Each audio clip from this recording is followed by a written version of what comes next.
Good evening, and welcome to the Cookery of Dr Carbonara, where meal preparation meets surreal imagination. What's all this then? Who are you talking to? Putting the pest in pesto, allow me to introduce the ever-subtle Stringozzy. You can call me Ozzy. It's my own fault, really. It's such potential. Chat and chew, talking meals for lonely people. Ozzy here is my first and last attempt. A complete failure. Oi! It's not my fault I'm no good at idle conversation. You try spending all week in a flaming saucepan. By the way, when are you going to get some scarers in? I want to spruce up my chalet. Chalet? You've been hanging around the bread bin again, haven't you? Haven't you? You know Mistress demands toast with her breakfast pâté. She was not amused. Soggy wholemeal, drenched in ragout, does nothing for my bruises. And another thing!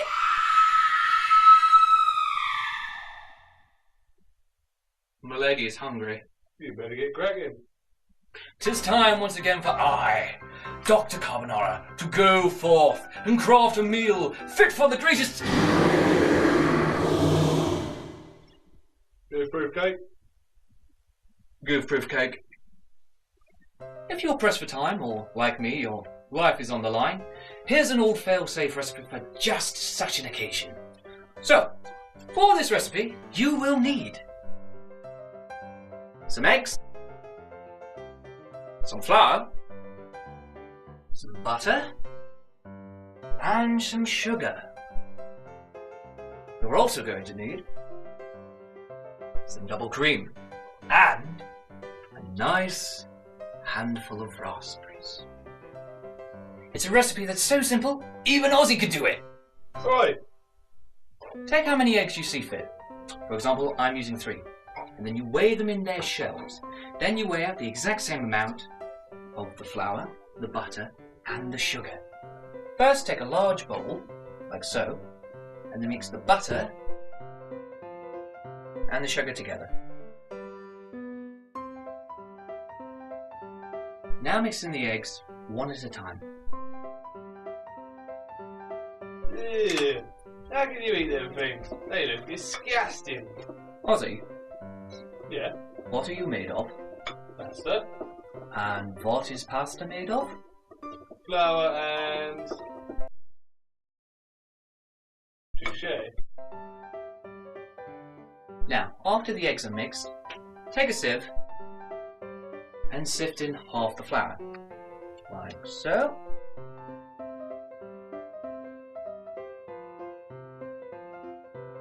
Carefully stir. Take your sieve again and sift in the rest of the flour.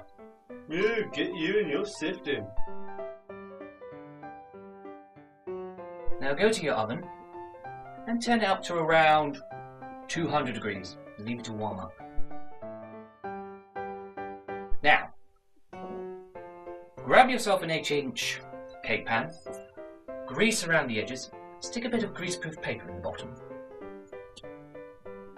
Then carefully pour your batter mixture into the cake pan. There we go.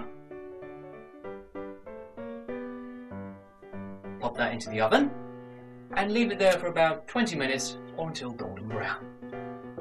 Well, what are we going to do till then?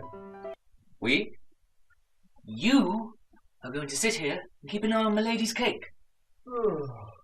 Let's adjourn to the library, shall we?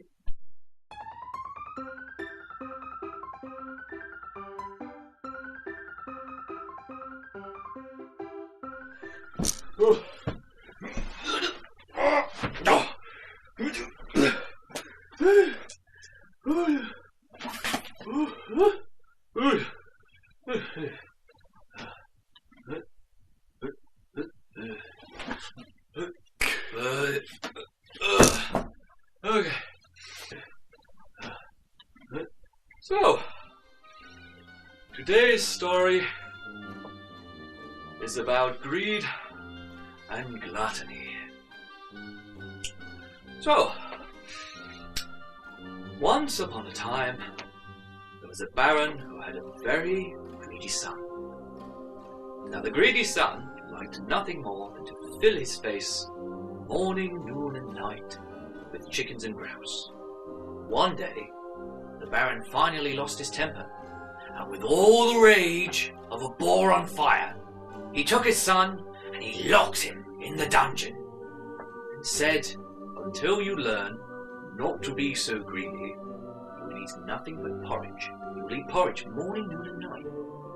So, from this point onwards, every day, the baron would bring the son a bowl of porridge. And every day, because the baron's son thought he was very refined, much too refined for mere porridge, he would take the bowl of porridge, refuse to eat the porridge, then throw it into the corner, until one day, when the baron's son went to throw his latest bowl of porridge onto the pile, which had now become a huge, towering tower of soggy oats.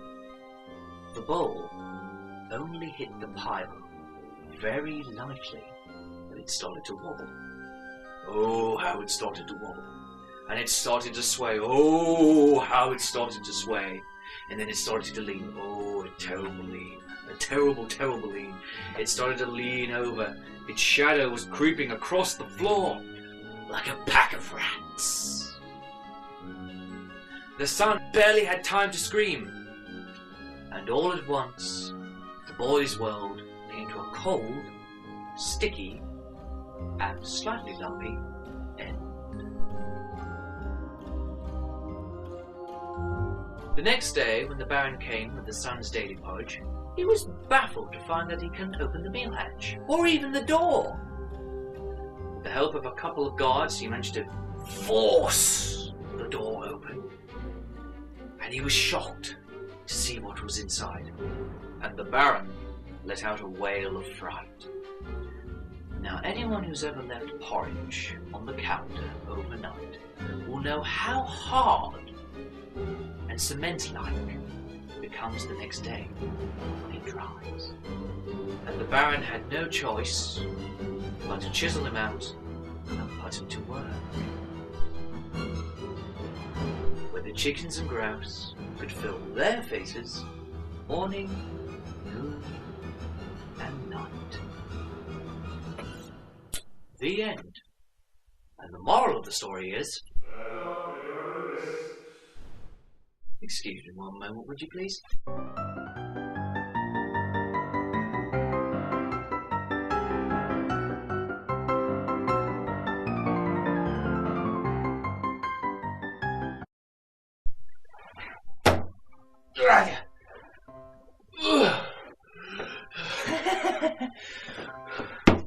Oh boy.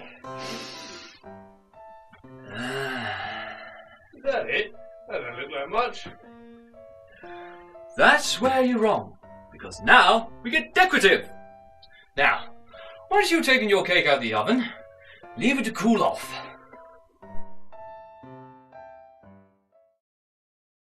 So, tell me, Ozzy, what do cakes and open graves have in common? I don't know. What? They both need filling. But before we can do that, we need to cut the cake into 2 equal pieces, so the filling can go in the middle.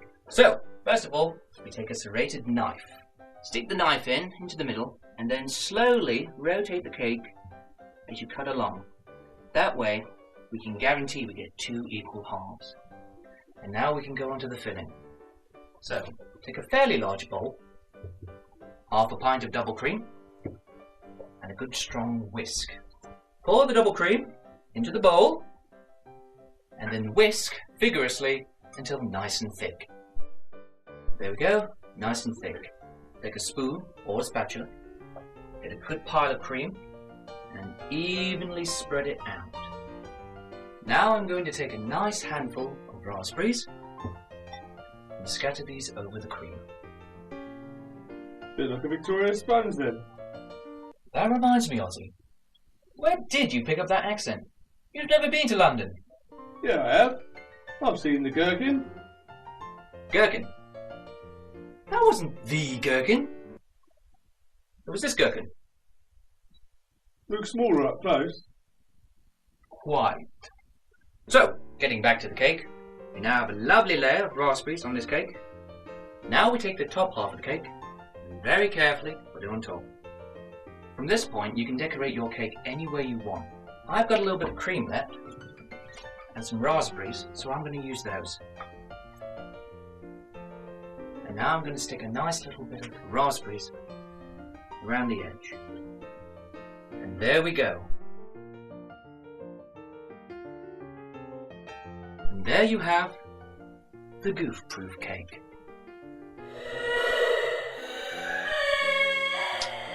Now, if you'll excuse me, I'm running late. Ah.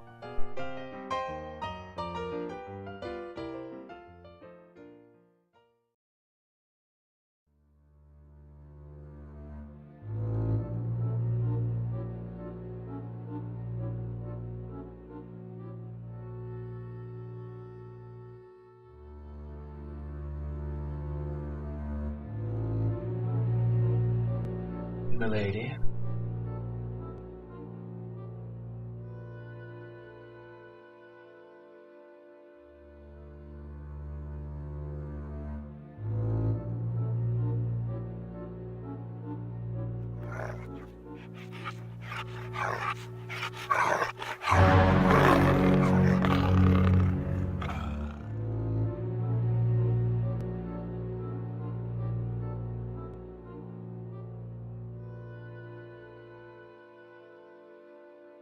Well, that's all we have time for right now. Tune in next week for more gruesome and ghastly nights here on the Cookery of Dr. Carbonara.